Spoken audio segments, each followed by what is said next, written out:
자, 안녕하십니까. 하이퍼리뷰입니다. 자, 이번 시간에는 지난 시간에 이어서 의과대학 자기소개서 작성법 2번 문항에 대해서 한번 분석을 하도록 하겠습니다. 지난 시간에 1번 문항에 대해서 자세히 설명을 드렸어요. 그렇죠? 그리고 오늘의 2번 문항. 그래서 이제 1번 문항에 대해서 설명을 아직 못 보신 분들은 유튜브 동영상을 통해서 한번 정도 확인해 보시면 1번 문항 어떻게 작성하실지 방향을 잡으실 수 있을 것 같고, 저희 하이퍼리뷰 블로그에다가 합격생들의 사례들을 쭉 붙여놨기 때문에 한번 내용을 쭉 읽어보시면 다른 학생들은 어떻게 자소서를 쓰는지, 또는 어떤 자소서가 좋은 자소서인지 이런 부분들을 판단하실 수 있을 것 같습니다. 이번 시간에는 2번 문항에 대해서 설명을 좀 드려보도록 하겠습니다. 아시는 것처럼 올해 입시는 고등학교 3학년 학생들에게 매우 혼란스러운 입시라고 할 수 있어요. 가장 혼란스러운 이유는 뭐냐면 입시의 변화, 또는 뭐 수험생이 증가했다든가 전형 방법이 바뀌었다든가 이런 것들이 아니라 코로나19로 인해서 입시의 과정들이 자꾸 이렇게 2주 정도 늦춰지면서 학생들의 입장에서 볼 땐 조금 혼란스럽게 되어지고 공부에 대한 집중력이 떨어지게 되는 거죠.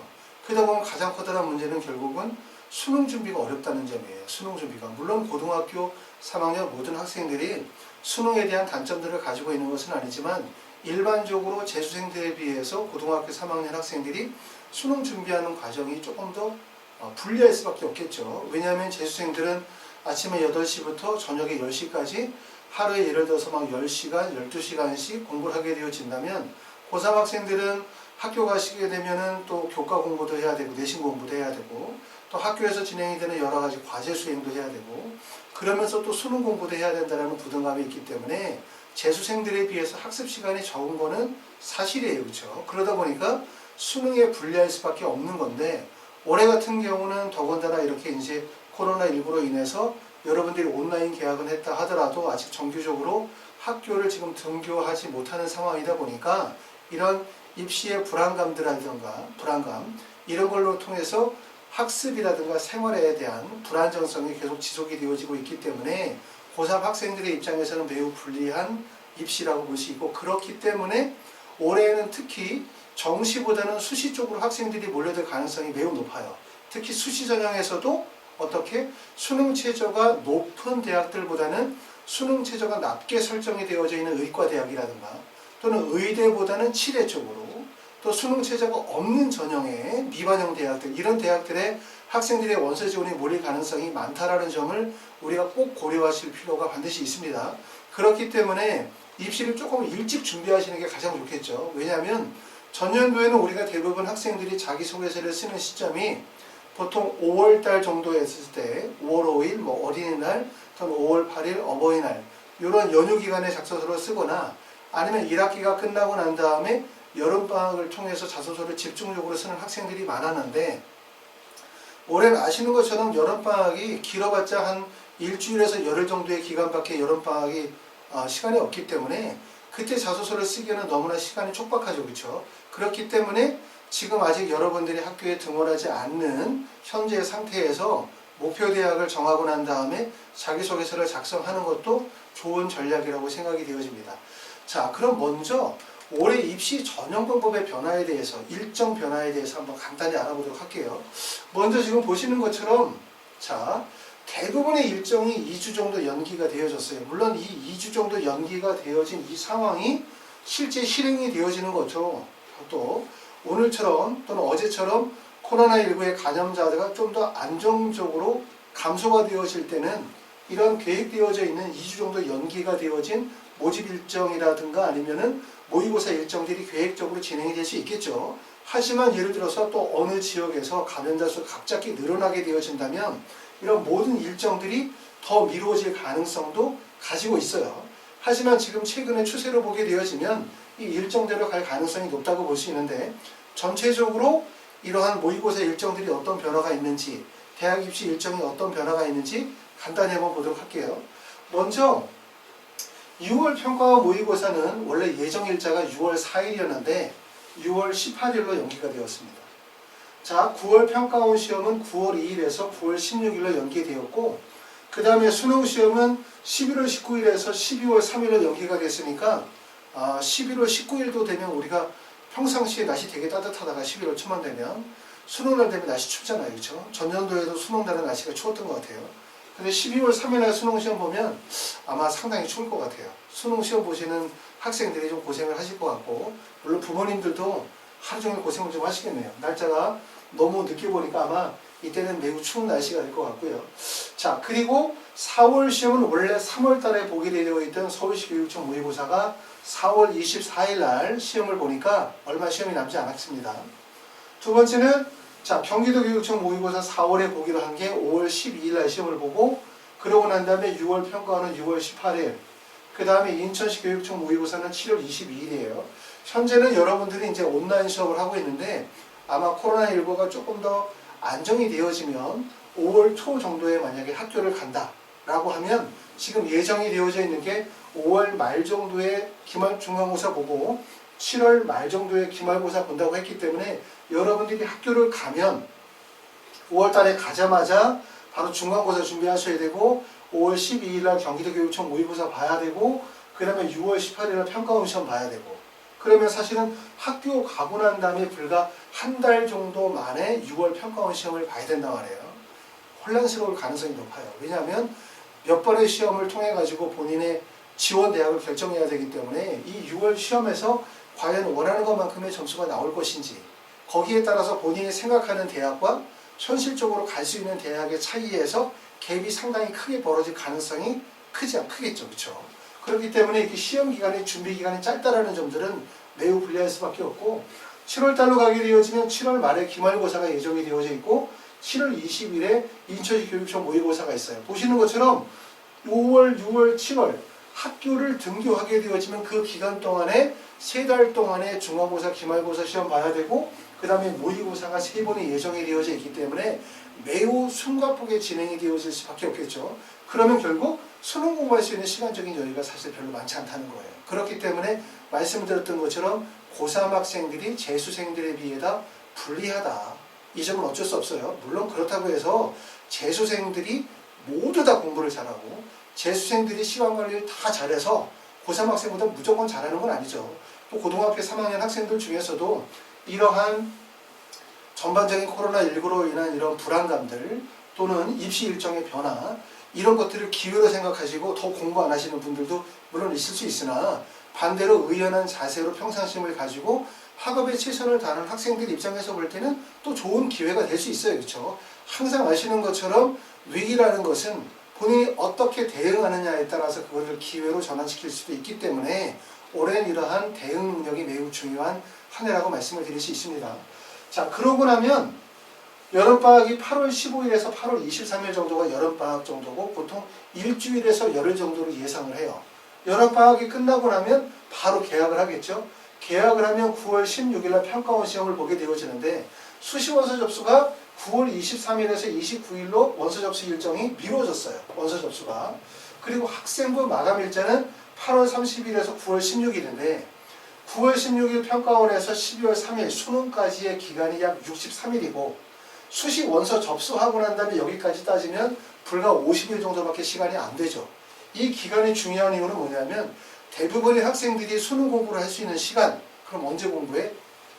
물론 평상시에 공부를 많이 해놓은 학생들도 있지만, 평상시에 공부를 아무리 많이 해놨다 하더라도 사실 시험 직전에 얼마나 많은 시간을 효율적으로 공부하느냐가 되게 중요하기 때문에 학습 시간이 절대적으로 필요한데, 대부분 여름방학을 통해서 또는 수시 원서 접수하고 난 이후에 그 마지막 과정을 통해서 수능 성적을 안정화시켰다라면, 여름방학이 최 얼마밖에 안 돼요? 일주일 정도밖에 되지 않고, 그 다음에 수시 원서 접수 이후부터 시작해서 수능까지의 기간이 불과 남은 기간 자체가 한 2달 정도밖에 시간이 안 남았다라는 시점이기 때문에 매우 불리할 수밖에 없는 상황이다.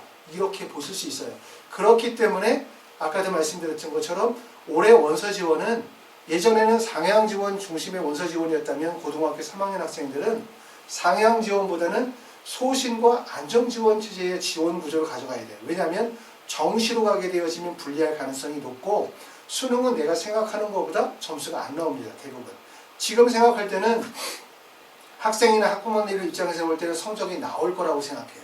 하지만 실제 수능을 보고 나면 고등학교 3학년 학생들에게는 불리할 수밖에 없는 게 수능이기 때문에 현실적인 눈높이를 잡으셔야 되거든요. 그래서 적정과 소신 지원 중심으로 조금 더 낮춰서 원서를 써야 되는 거예요. 그래서 어떻게 하시는 게 좋냐면 입시 계획을 짤 때 불안한 입시 구조이기 때문에 나중에 1학기 성적이 다 나오고 난 다음에 그때 최종적으로 대학 결정하고 자기소개서를 쓰고 그러려면 첫 번째 뭐가 문제냐면 시간이 부족해요. 왜냐하면 학교생활기록부가 다 마감이 되는 시점이 9월 16일. 그렇죠? 그러면 평가원 시험은 9월 16일. 그 다음에 수시 원서 접수는 9월 23일. 그러면 기간이 너무 짧잖아요. 그렇죠? 이때 준비하기가 어렵단 말이에요. 그렇죠? 그리고 이때 준비를 해서 쓰게 되어지면 수시는 결과 중심의 입시가 아니라 과정 중심의 입시라고 말씀드렸죠. 우리가 준비해놓은 고등학교 1학년, 고등학교 2학년, 고등학교 3학년 과정에서의 교과 성적이나 학생부 전반적인 기재되어져 있는 내용을 바탕으로 원서를 써야 되는 건데 만약에 앞에서 진행이 됐던 고등학교 1학년, 2학년, 고등학교 3학년 과정의 기재 내용이 지원하는 학과와 적합하지 않거나 학업 역량이 적절하지 않다고 판단이 되어지면 나중에 지원할 대학이 없는 거예요. 아셨죠? 그렇기 때문에 어떻게 하시는 게 좋냐면 의과대학은 먼저 1차 컨설팅을 먼저 진행을 하세요. 그러니까 지금 5월 달에 학교를 가기 전에 먼저 고등학교 1학년 성적, 고등학교 2학년의 학교생활기록부와 그 다음에 모의고사 성적을 바탕으로 해서 첫 번째는 내가 지원할 수 있는 대학, 학과는 무엇인지 어떤 전형으로 원서를 써야 되는지에 대한 판단을 먼저 하시게 되고 두 번째는 내가 가고 싶은 대학이 있다면 그러기 위해서 내가 고등학교 3학년 때 어떻게 진로 방향을 정하고 학생부를 어떻게 기재해야 되는지 또는 예를 들어서 수능 성적을 어느 정도까지 충족을 시켜야만 하는지에 대한 목표 방향을 설정하시는 거예요. 그러고 난 다음에 자소서를 6개 학교 중에서 내가 어떤 변화에서도 이 학교는 꼭 쓸 것 같다라고 정해져 있는 한두 개 학교를 보고 먼저 자소서 작성을 천천히 시작을 하시는 겁니다. 그쵸? 시작하시고 그러고 난 다음에 2단계 컨설팅을 통해서는 최종적인 대학을 결정하시는 거예요. 최종적 대학을. 그때는 어느 시점이 보통 6월이나 7월 정도쯤에 2차 상담을 통해 가지고 고등학교 학생부에 대한 기재라든가 또는 지원 대학이나 학과 전형에 대한 최종적 결정 그 다음에 자기소개서 작성 과정들이 진행이 되어지는 게 꼭 필요하다. 이 말씀을 꼭 드릴 수 있어요. 자, 이 말씀을 드리는 이유 중에 하나는 보통 학생들이 미리미리 이렇게 과정을 점검하시면서 계획을 수립하시는 분들도 계시고 그렇지 않고 그냥 나중에 가서 고등학교 3학년 학교생활기록부 다 나오고 난 다음에 그 학교생활기록부하고 모의고사 성적을 바탕으로 해서 지원대학을 결정하시는 경우가 있는데 수시는 정시가 아니잖아요.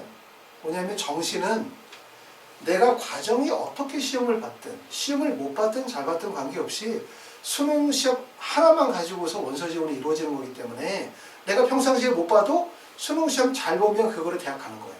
또 이런 평상시에 내가 공부를 되게 잘했어도 수능 시험 못 보면 어쩔 수 없어요. 모의고사 성적을 가지고 대학을 못 가니까 수능 성적으로 대학을 가는 거니까 그냥 수능 성적이면 되는데 우리가 수시 원서 지원은 아까도 말씀드렸던 것처럼 그냥 고등학교 3학년의 성적만 가지고 대학을 가는 게 아니라 고등학교 1학년, 고등학교 2학년, 3학년까지 기재가 되어져 있는 내용을 바탕으로 해서 원서 지원이 이루어보다 보니까 결국 과정의 점검이 반드시 이루어져야 된다는 거예요.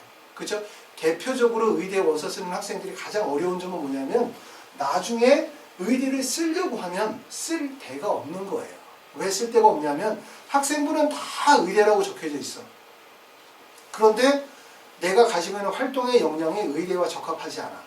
또는 내가 수능 체조에 대한 불안감들이 있어. 이러다 보니까 딱 찍어서 못 쓴다는 거죠. 제가 그전에도 여러 번 말씀을 드렸지만 의대를 원서를 쓰는 학생들이 6개를 다 의대를 쓰는 학생들이 사실 별로 많지 않다. 자, 그러면 의대를 쓰는 학생들도 있고 그 다음에 서울대나 연고대, 카이스트 쪽으로 해서 생명과학이나 화학 쪽으로 원서를 연기해 쓰는 학생들도 있겠죠. 또는 치대나 한의대를 원서를 쓰는 학생들도 있겠죠. 또 그리고 의대 중에서도 학생부 종합전형으로만 다 쓰는 학생들 아니죠. 학생부 교과로도 원서를 쓰는 학생들이 있고 또 의대 중에서도 수능 체제가 없는 쪽으로도 원서를 쓰지만 또 수능 체제를 있는 쪽으로도 원서를 쓰는 거예요. 그러니까 결국 의대의 원서 지원은 매우 불안정해요. 그리고 어떤 학생의 성적도 의대에 100% 붙는다라는 성적은 사실 존재하기 어렵다. 의과대학의 원서 지원은 누구나 다 상향 지원이에요. 누구나 다. 그렇기 때문에 의대의 원서 지원은 매우 불안정하다는 거죠. 왜 불안정하냐면 첫 번째 아까 말씀드렸어요. 의대만 6개 다 쓰는 학생 없다. 그 다음에 수능 최저만 있는 6개를 다 쓰는 학생도 없다. 수능 최저는 없는 쪽으로만 다 쓰는 학생도 없다는 거예요.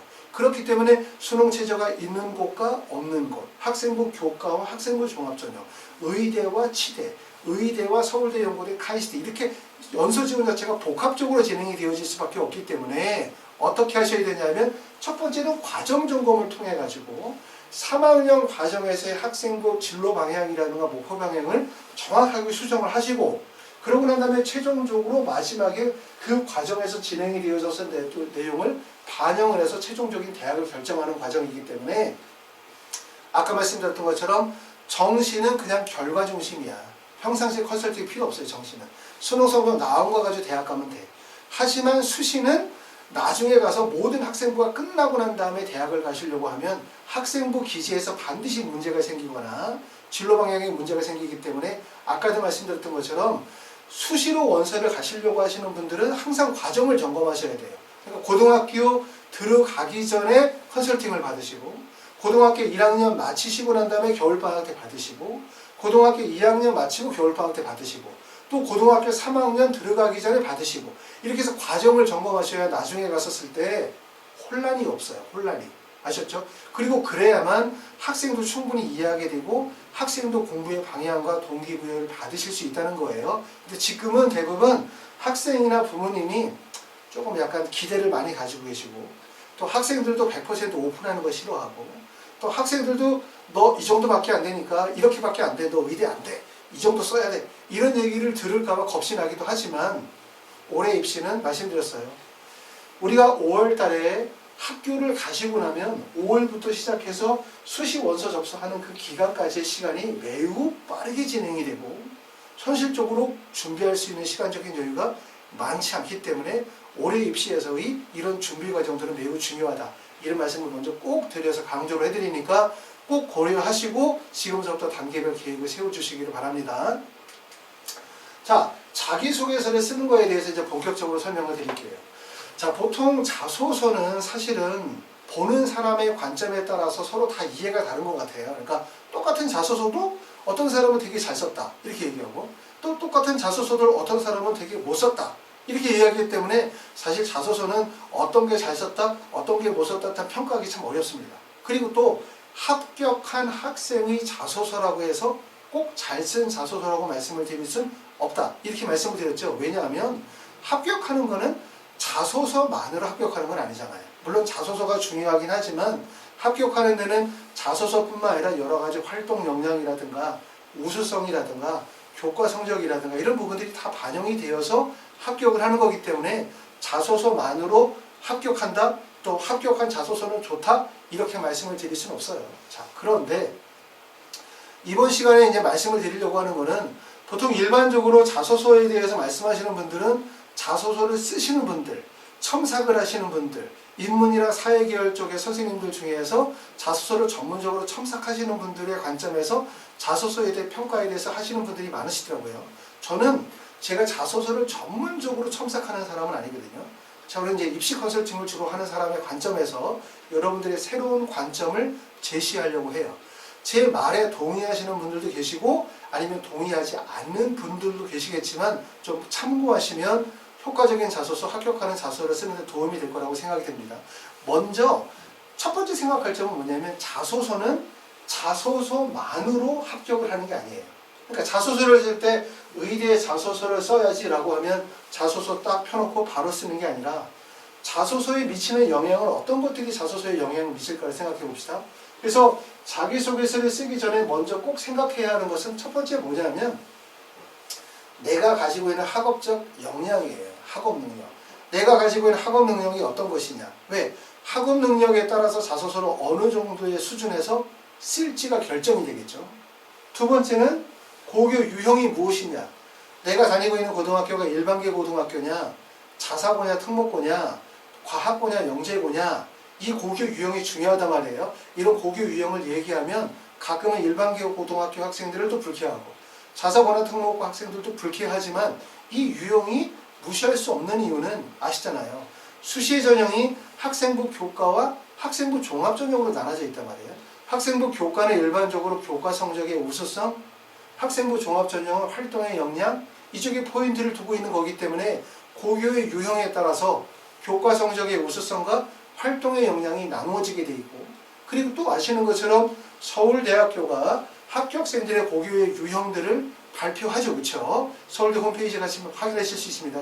거기를 보면 고등학교 유형을 일반계고, 자사고, 특목고, 국제고, 그 다음에 과학고, 영재고, 또는 뭐 검정고시나 기타로 분류해서 그 고등학교 유형별로 선발하는 인원들을 어느 정도 배분해서 선발한다는 거예요. 그거는 뭐냐면 특정 학생들을 많이 뽑겠다는 의도가 아니라 좀 더 입시를 객관화시키고 공정하게 선발하겠다는 그런 의도거든요. 그러니까 조금 전에 말씀드렸던 이 두 가지 요소는 결국 입시의 요소나 또는 대학에서 학생을 선발하게 될 때 고교의 유형에 따라서 한쪽에 치우치지 않도록 균등하게 선발하려고 하는 이런 전략들은 우리가 고등학교 유형이 무엇인지를 판단해야 되는 거예요. 다시 말해서 내가 일반계 고등학교다 그러면 이런 학생들의 장점은 교과 성적의 장점이 있지만 일반적으로 활동의 역량의 장점이 자사고, 특목고, 과학고에 비해서 부족하단 말이에요. 그러니까 이런 학생들이 자소서를 쓰게 되어질 때는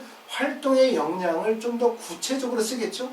그런데 그것도 활동의 역량을 쓸 때 수준을 너무 높게, 누가 봐도 야 얘네 고등학교에서 이 정도를, 아니면 얘가 학생이 고등학생이 이 정도의 활동을 이라고 의심을 할 수 있는 것이 아니라 합리적으로 고등학교의 유형이나 학생의 고등학교의 학생의 수준에서 충분히 감당할 수 있는 내용을 소재로 삼아야 되겠죠.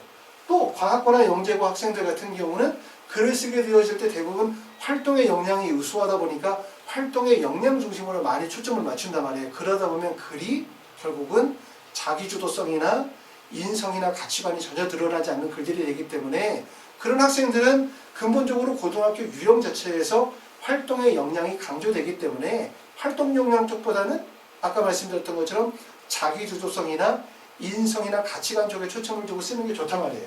아시겠죠?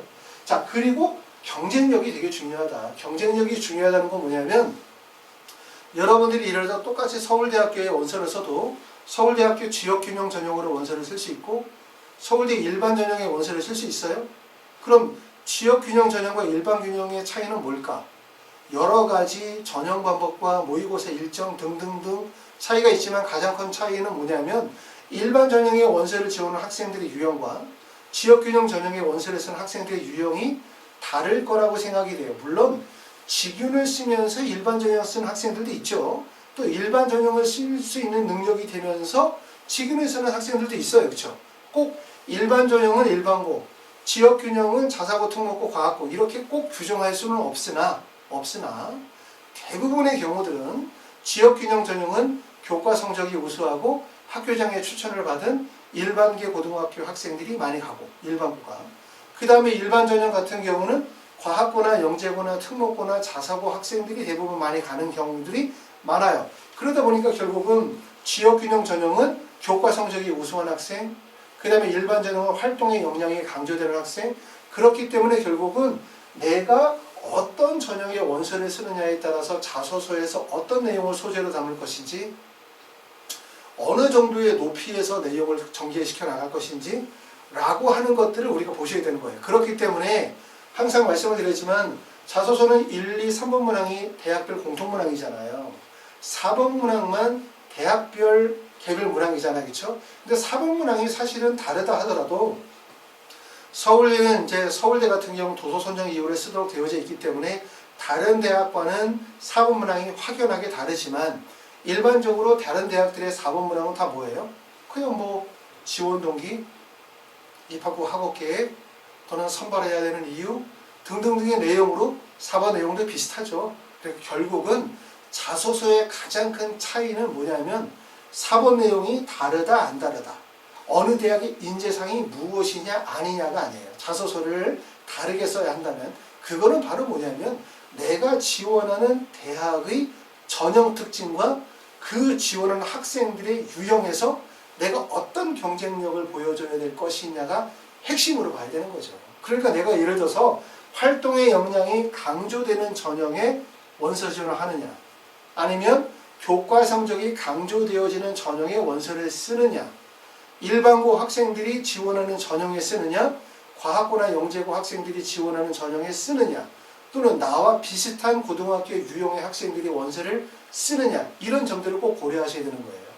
자, 원서를 쓰시게 되어질 때 일반적으로 경쟁의 대상이 우리가 고등학교 유형이 일반계고, 자사고나 특목고, 과학고, 영재고면 특히 과학고나 영재고나 자사고 같은 경우들은 동일 계열 내의 경쟁 또는 동일 학교 내의 경쟁이 정말 중요하다고 말씀을 드렸죠. 예를 들어서 우리 고등학교가 자사고야. 그런데 1년에 막 서울대를 포함해가지고 막 의대를 한 200명씩 보내. 엄청나게 좋은 우수한 성적을 가지고 있어. 막 우리 학교는 엄청 좋은 학교야. 의시될 필요가 없어요. 왜?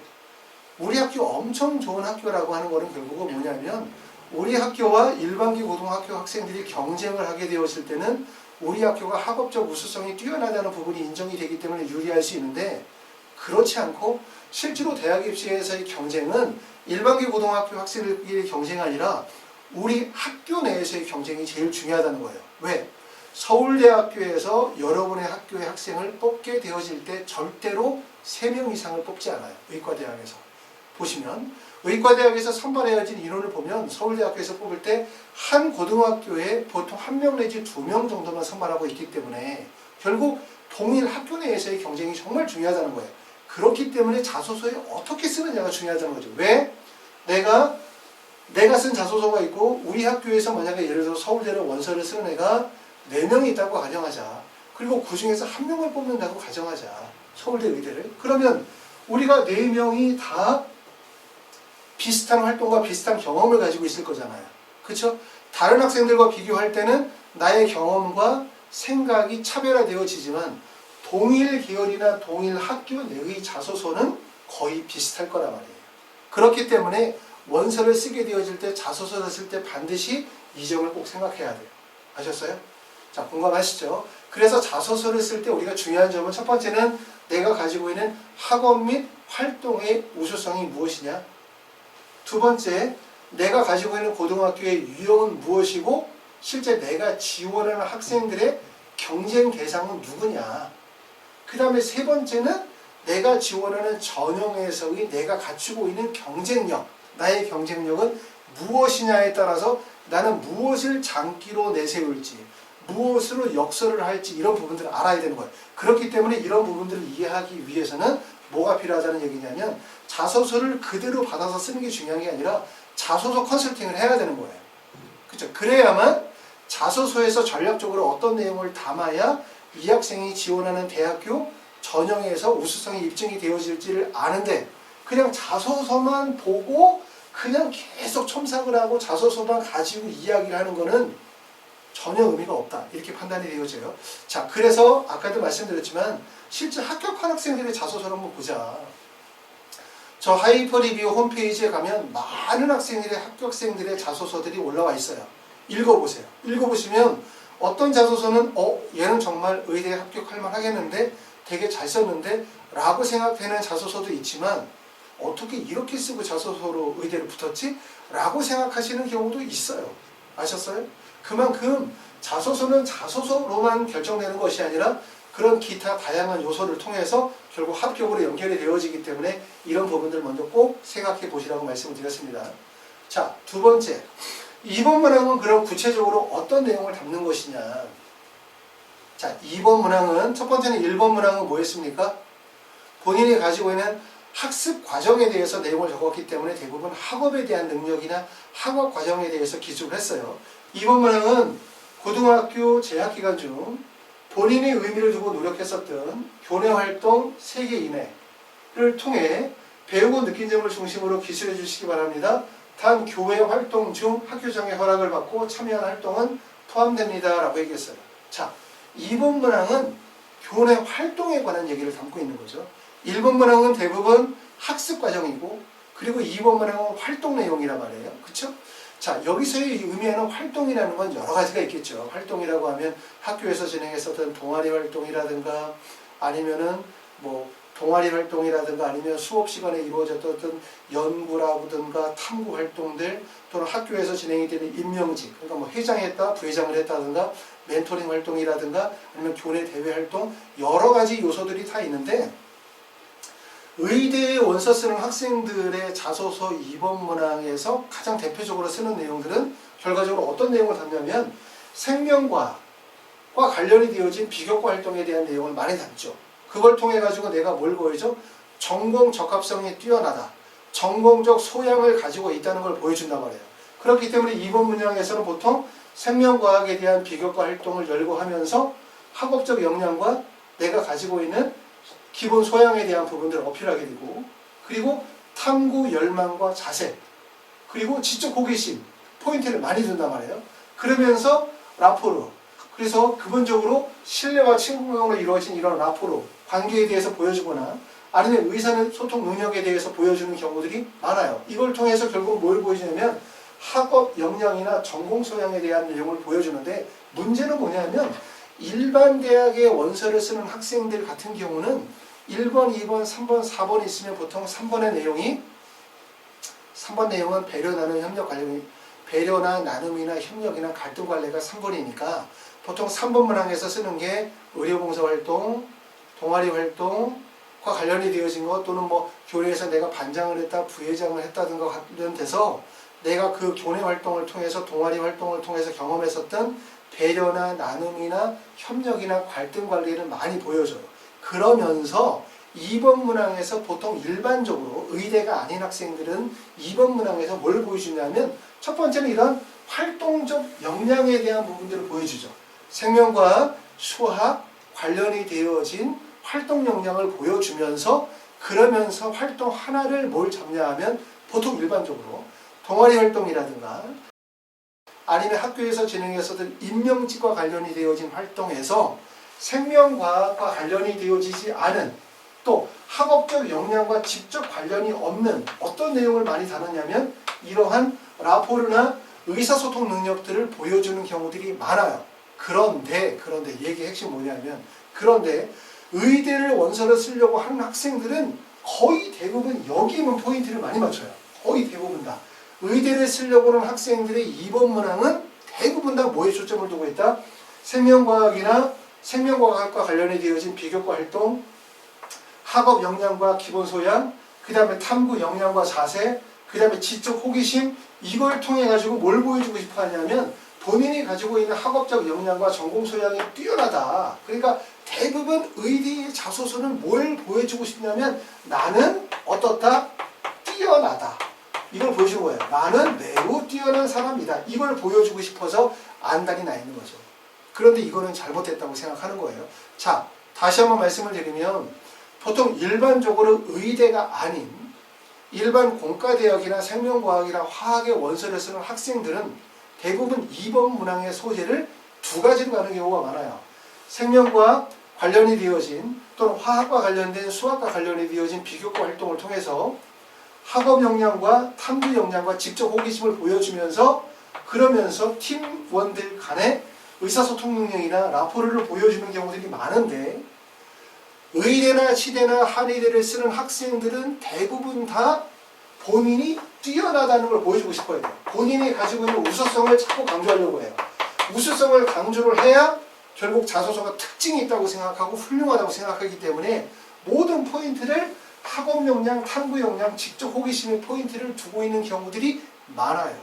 그런데 이렇게 글을 쓰게 되어지면 문제가 뭐냐면 결국 활동 역량과 성취 과정들은 보여지지만 자기주도 학습 능력이라든가 본인이 가지고 있는 인성이나 가치관이 잘 드러나지 않는다는 문제가 생기는 거예요. 아시겠죠? 이 점을 말씀을 드리고, 그렇기 때문에 제가 자기소개에서 2번 문항을 쓴 학생들의 자소서의 유형들을 한 100개 정도 정리를 해봤어요. 학생들은 어떻게 자소서를 쓰고 있나. 자, 의대 자소서의 특징이에요. 아까 말씀드렸던 것처럼 보통 2번 문항은 글자 수가 1500자로 구성이 되어져 있기 때문에 교내 활동 3가지를 쓰게 되어져 있지만 1500자의 글자 수 안에서 3개의 소재를 가지고 쓰게 되어지면 글이 효과적으로 안 나오죠.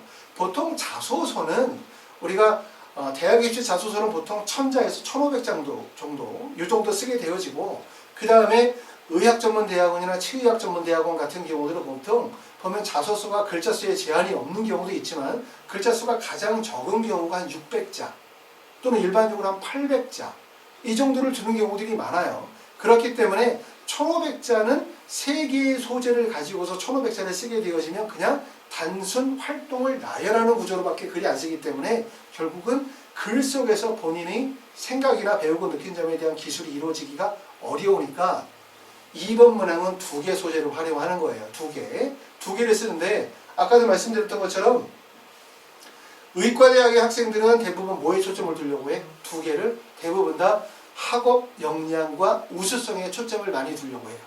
그 다음에 일반 대학의 원서를 쓰는 학생은 그만큼의 활동이 없어서 그럴 수도 있지만 대부분 2개의 소재를 삼으면 하나는 학업 역량이나 우수성에 포인트를 두고 두 번째는 의사소통 능력이라든가 라포르에 초점을 두는 경우들이 많아요. 그런데 의대에 원서 쓰는 학생들은 지나치게 뭐에 초점을 두고 있다? 나는 뛰어나다, 나는 우수하다는 것을 자꾸 강조하려고 하다 보니까 결국 활동 역량에 초점을 많이 둔다는 거죠. 그래서 의대 자소서를 쓸 때 꼭 이 점을 한번 생각했으면 좋겠어요. 첫 번째는 의대 자소서를 쓸 때 의대 MMI 면접이라는 거에 대해서 생각해 볼 필요가 있어요. 왜냐하면 여러분이 자소서를 쓰게 되는 전형들은 대부분 다 다단계 전형이죠. 그렇죠? 학생부 종합 전형에서 다단계 전형이라는 것은 1단계 통과자를 대상으로 2단계에서 면접을 꼭 본다는 거잖아요. 의대 면접은 물론 서울대처럼 또는 한림대처럼 MMI 면접이라고 면접의 유형을 규정하고 있는 학교들도 있지만 면접의 유형을 MMI라고 규정하지 않는다 하더라도 일반적으로 의대나 치대나 한의대의 면접은 다중미니 면접이에요. 면접 시간이 1시간은 아니더라도 30분 5개나 6개의 방은 아니더라도 최소한 2-3개 정도의 방에서 이루어지는 다중미니 면접이거든요.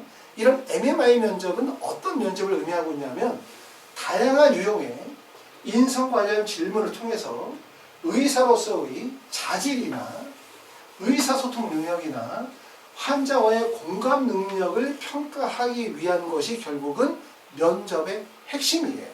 그렇기 때문에 자소서는 바로 어떤 내용을 담고 있어야 되냐면 이러한 본인이 가지고 있는 예비 의료인으로서의 자질이나 의사소통 능력이나 환자로서의 공감 능력을 반드시 보여줘야 된다고 생각해요.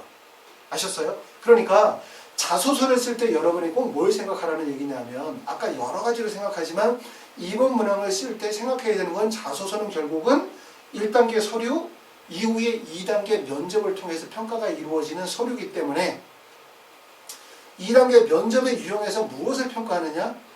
결국은 의대는 MMI 면접이라고 해요. 그럼 의대 자소서에서 제일 중요하게 여기는 거는 결국은 MMI 면접에서 평가하고자 하는 핵심을 담아야 돼요.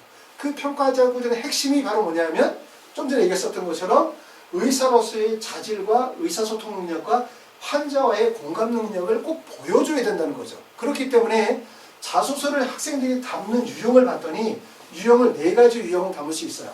1, 2, 3, 4인데 그 유형도 3가지로 구분하면 첫 번째는 연구 경험에 초점을 두려고 하는 학생들이 있고 두 번째는 자기주도 학습 능력에 초점을 두는 학생들이 있고 세 번째는 리더십과 인성에 초점을 두는 학생들이 있단 말이에요. 그런데 아까도 말씀드렸던 것처럼 의대에 자소서를 쓰는 학생들은 대부분 다 연구 경험과 역량에 초점을 두려고 해요. 그리고 자소서를 첨삭하시는 선생님들 또는 학교 선생님들 자소서를 대신 봐주시는 어머니 아버님 모든 분들이 다 2번 문항에서는 뭘 보여주고 싶냐면 뛰어나다, 우수하다, 남다르다 이걸 보여주고 싶어 하는 거예요. 그러다 보니까 자꾸 어디에 초점을 둬? 연구 경험에 초점을 준단 말이에요. 근데 좀 전에 말씀드렸잖아요. 의대의 핵심은 뭐냐? 의사로서의 자질과 의사소통 능력과 환자와의 공감 능력이란 말이에요. 그러니까 결국은 여러분들이 자소서를 생각하고 쓰는 방향과 그쵸? 의대에서 학생을 선발하는 방향이 다른 거예요. 그쵸? 그렇기 때문에 자소서를 쓸 때는 유형을 이렇게 둘로 나누면 1번과 2번 유형과 3번, 4번 유형이 혼합이 돼야 돼요. 그러니까 예를 들어서 두 개의 소재를 쓰게 되어질 때 하나의 소재에서 잠시만요. 하나의 소재에서 연구 역량을 강조하게 되어진다면 그 다음에 또 하나의 소재에서는 자기주도 학습 능력이나 아니면 인성이나 리더십을 보여주는 소재로 활용을 하면 훨씬 더 자소서가 돋보인다. 특히 의대를 쓰는 자소서에서는 돋보여요. 왜? 대부분의 학생들이 의대 쓰는 학생들은 연구 역량에 초점을 두니까. 자, 연구 역량은 보통 어디에 초점을 두냐면 동아리 활동 중에 진행이 됐던 실험이나 연구나 보고서 같은 걸 통해서 연구 역량을 강화하는 경우들.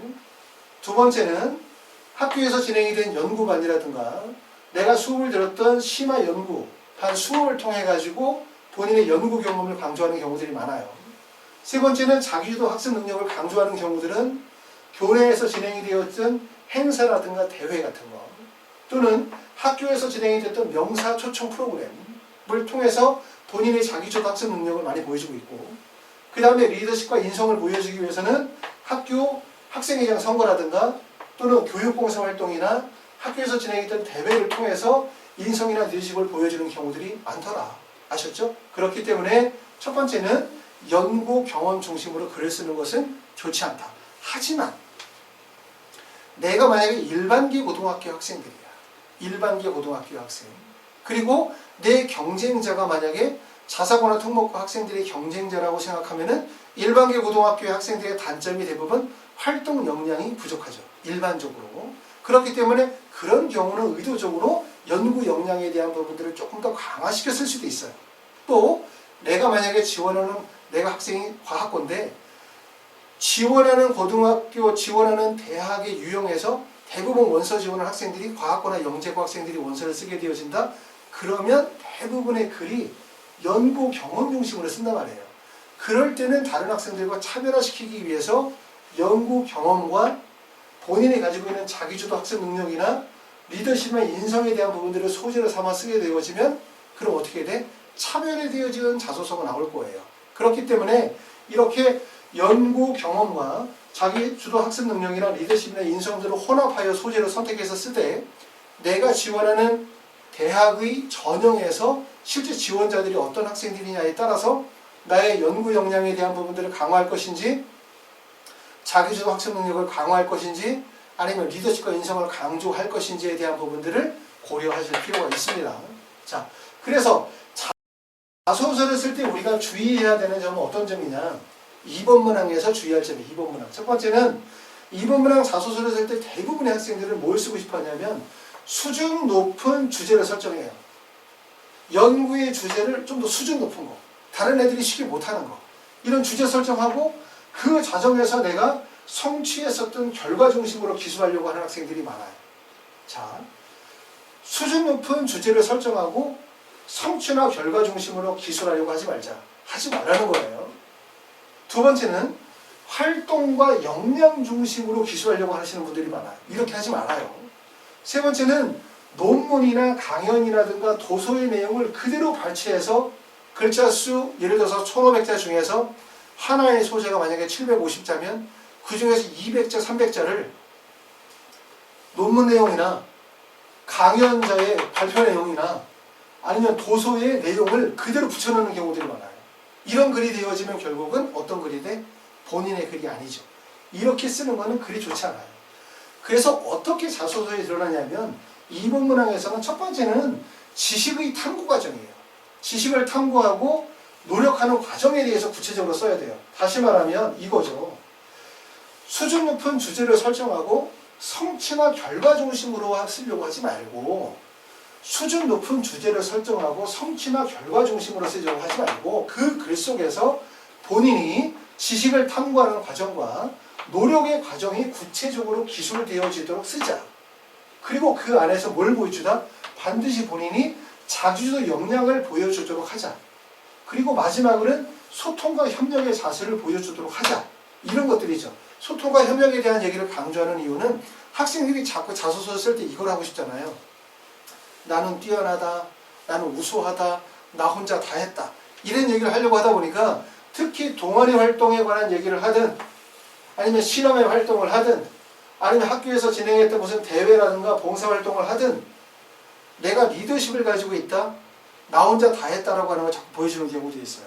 동아리 활동은 되게 중요하죠. 그렇죠? 학교 반장보다 동아리 회장이 훨씬 더 자소서에서는 영향이 크거든요. 근데 그걸 쓸 때 학생들이 자꾸 동아리 활동 내가 다 했고 우리 팀원은 아무것도 모르고 그리고 애들이 모르기 때문에 내가 다 방향을 잡아서 솔선수범했고 이런 얘기들을 자꾸 강조하다 보면 결국은 본인이 우수하다라는 느낌보다는 얘는 좀 인성적으로 이런 소통과 협력의 자세가 근본적으로 안 돼 있구나 이런 느낌이 든다는 거예요. 그렇기 때문에 지나치게 본인의 역량을 보여주고 싶다라는 마음으로 리더십을 강조하고 싶다는 마음으로 독선적인 자세를 보여주다 보면 소통과 협력의 자세가 전혀 드러나지 않아요. 그리고 성취나 결과 중심으로 자꾸 이렇게 활동 역량이나 중심으로 쓰려다 보면 결국 자기주도 역량, 자기주도 학습 과정에 대한 기술이 안 되게 돼 있고 그리고 이렇게 결과나 성취 중심으로 글을 쓰다 보면은 결과적으로 뭐가 안 드러나냐면 본인이 가지고 있는 지식 탐구의 과정과 노력의 과정에 대한 기술이 잘 드러나지 않아요. 이런 점들이 우리가 자기소개서 2번 문항을 쓰게 되어질 때 여러분들이 꼭 고려해야 될 점이라고 생각이 되어집니다. 자, 그래서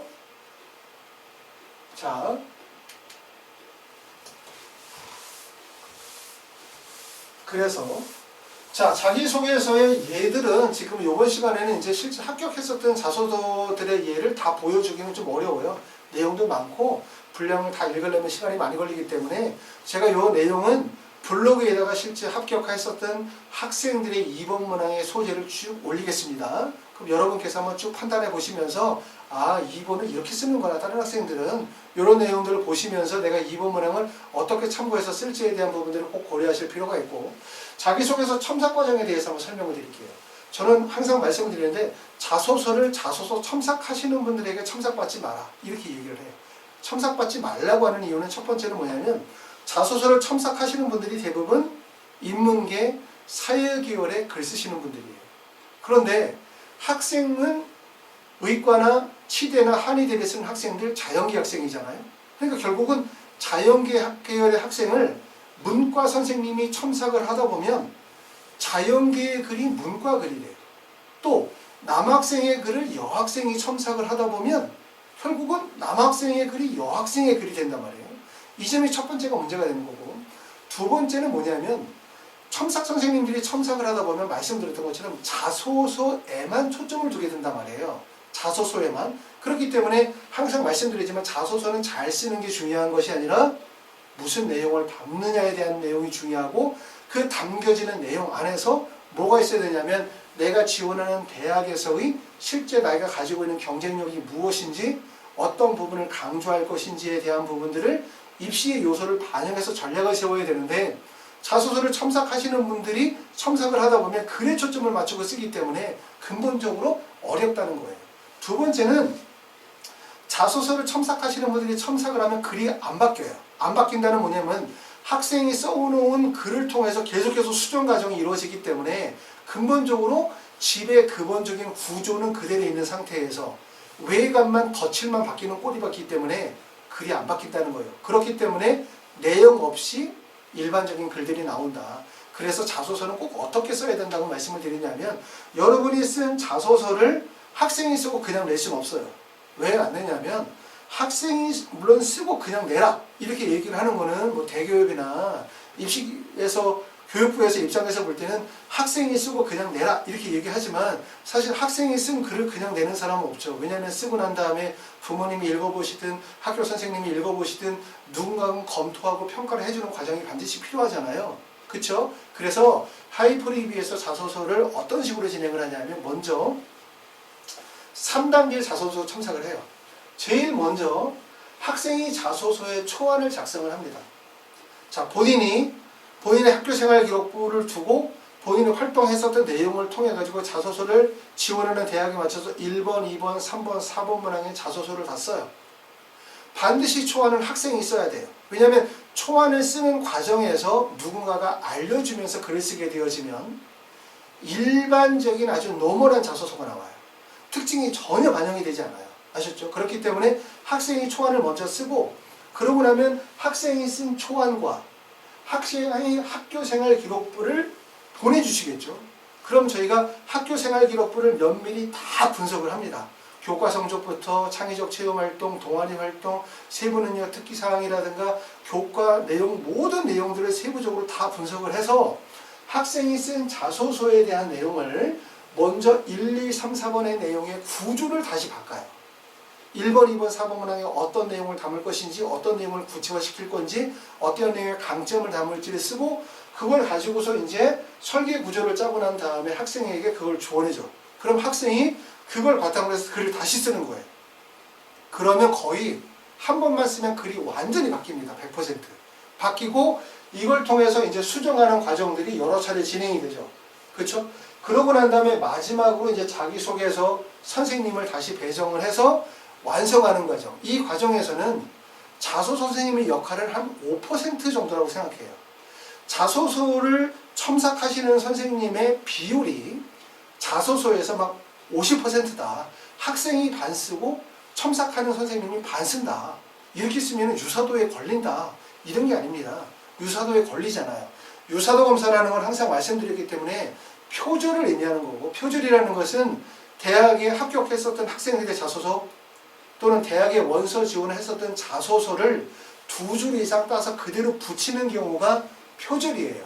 그런데 누가 쓰든지 간에 창의적으로 자소서를 쓰면 그거는 표절에 걸리지 않고 유사도 검사에 걸리지 않기 때문에 문제가 안 되는데, 유사도 검사에 걸린다, 표절에 걸린다의 문제가 아니라 자기소개서를 쓰는 첨삭 선생님의 역량이 커지면 자소서는 어떤 글이 되냐면 아주 뻔한 글이 나온단 말이에요. 뻔한 글. 부모님들이 가끔 전화해서 물어보시면 이런 얘기를 해요. 첨삭 선생님이 첨삭해보면 다 비슷한 글이 나온다고 하던데 맞나요? 이렇게 물어보시는 경우도 있어요. 비슷한 글이 나오지 않겠죠? 그쵸? 왜냐하면 학생이 쓰면서 같이 쓰니까. 그런데 비슷한 글이 나오겠죠? 왜 나오냐 하면 선생님이 가지고 계시는 글 쓰는 패턴이라는 게 있을 거 아니에요. 각자 선생님들이. 그렇기 때문에 글 구조가 약간 비슷한 패턴 구조를 따라갈 가능성이 있다는 거예요. 그렇기 때문에 아까 말씀드렸던 것처럼 최종적으로 자소서 첨삭을 통해서 완성하는 과정에서 첨삭 선생님의 비율은 약 5%. 자소서에서 제일 중요한 거는 바로 뭐냐 하면 결국은 자소서의 구조를 설계하고 내용을 짜는 과정이 제일 중요한 과정이라고 생각합니다. 그래서 자소서 첨삭은 일단은 제가 1단계로 먼저 첨삭 과정을 진행을 하게 되고 자소서 설계 구조 초안 완성하는 과정을 진행하게 되고, 그러고 난 다음에 2단계에서는 의학이나 생명공학에 대한 부족한 점이 있다면 그 부분을 보완하실 수 있는 분, 만약에 예를 들어서 그 부분은 잘 되어져 있지만 글의 논리성이 부족하다면 그 부분을 보완할 수 있는 분들, 그래서 그런 분들에 맞게끔 자소서 첨삭 선생님을 배정해서 최종 완성하는 과정이 진행이 돼요. 자, 아까도 말씀드렸던 것처럼 올해 입시는 코로나19로 인해서 2주 정도 개학이 연기가 되어졌고, 그렇기 때문에 여름방학 시간이 짧고 그 다음에 수시 원서 접수하고 난 다음에 수능까지의 기간이 짧아요. 그렇기 때문에 수능을 대비하기, 수능 최저학력 기준을 충족하기에 불리할 수밖에 없는 상황이라는 거죠. 그렇기 때문에 나중에 가서 그때 가서 하자고 하면 늦고 지금서부터 하나씩 계속 준비해가는 과정들이 진행이 되어야 한다. 다시 말해서 전년도보다 입시의 준비를 좀 더 철저하게 해야만 올해 입시에서 성공할 수 있다는 점을 꼭 알아두실 필요가 있습니다. 그렇기 때문에 거기에 맞춰서 미리부터 준비하시고 미리 컨설팅 진행하시고 자소서 작성하는 과정들이 꼭 진행이 됐으면 좋겠다. 이런 말씀을 드리고, 마지막으로 아까 말씀드렸었던 2번 문항 작성하는 과정에 대해서 꼭 말씀을 드리면, 2번 문항 자소서를 쓸 때 아까 말씀드렸죠. 의대 MMI 면접, 다시 말해서 의대에서 학생들을 선발하게 되었을 때 가장 중점을 두는 것은 무엇이냐. 당연히 학생이 가지고 있는 학업 능력이나 활동의 우수성은 당연히 중요하게 보겠죠. 그걸 안 뽑으면 뭐로 뽑아. 대학에서 학생들을 뽑을 때는 학업 역량으로 뽑는 거죠. 아주 우수한 학생들. 그런데 문제는 의대에 지원하는 학생들이 학업 역량이 떨어져? 많이 떨어져? 그렇지 않죠. 대부분 학업 역량이 다 우수하고 학업 역량이 떨어진다 하더라도 격차가 크지 않다는 거예요. 그렇죠? 그렇기 때문에 의대는 어찌 보면 학업 역량이 중요하지 않아. 왜? 원서를 쓰는 순간 학생들의 학업 역량이 매우 우수하기 때문에. 아주 그냥 터무니없는 원서 지원이 아니라면. 그렇기 때문에 의대 자소서 2번 문항을 쓸 때 여러분이 꼭 중점을 둬야 되는 것은 의대 MMI 면접, 의대에서 학생을 선발하는 것은 예비 의료인으로서 이 학생이 얼마나 자질을 갖추고 있느냐, 의사소통 능력을 가지고 있느냐, 환자의 공감 능력을 가지고 있느냐가 핵심이기 때문에 자소서를 입원문항을 연구 경험 중심으로 쓰려고 하는 것은 좋지 않다. 그렇기 때문에 연구 경험과 자기주도 학습 능력이나 리더십과 인성을 이 두 개의 소재에서 혼합하여 자소서를 작성하는 게 중요하다. 이 점을 자꾸 강조하는 이유는 뭐냐면 의대 자소서를 쓰는 학생들은 다 말씀드렸던 것처럼 뛰어나게 쓰고 싶어해요. 돋보이고 싶어해요. 우수하게 쓰고 싶어요. 드러내고 싶어요. 그러다 보니까 자꾸 이렇게 연구 역량에 초점을 두는데 드러내고 우수하게 평가받는 것은 연구 역량뿐만 아니라 어떤 거? 학생이 환자의 공감 능력이나 의사로서의 자질을 가지고 있다는 걸 보여줘야 되기 때문에 이렇게 유형 3, 유형 4번의 소재를 같이 섞어 쓰시고 그리고 이런 내용들을 참고해서 자소서를 쓰실 필요가 있어요. 일반 대학의 자소서와 의대의 자소서는 다릅니다. 왜? 지원할 학생들의 학업적 역량과 우수성의 차이가 다르고 대학에서 선발하고자 하는 의지와 대학에서 면접을 진행하는 방식이 다르기 때문에 그렇기 때문에 일반 대학의 자소서와 의대 자소서가 확연히 다르다는 점을 좀 아시고 거기에 맞게 자소서 작성 과정이나 첨삭 과정들이 의대에 맞게끔 진행이 되면 더 좋을 것 같습니다. 감사합니다.